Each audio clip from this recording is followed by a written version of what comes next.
Madam, city service, কোথাও যাবেন? ভাড়া কত? 600 টাকা। না না, 500 টাকা দিব। তুমি আমাকে আগে বলছো যে আমার টাকা পয়সা আনতে হবে। প্রতিটা মেয়ে তো বাসা থেকে পালিয়ে বিয়ে করার আগে টাকা পয়সা গয়নাকাটি নিয়ে বের হয়। কি হলো গল্পটা? গল্পটাতে বিয়ে হওয়ার কথা ছিল, বিয়ে হলো না।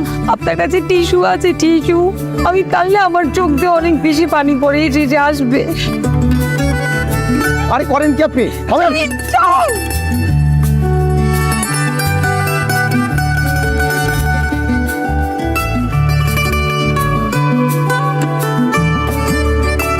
আপনি একটা গাধা। আমি কেন গাধা? কারণ আপনি আপনার মনের কথা সাহস করে বলতে পারেন।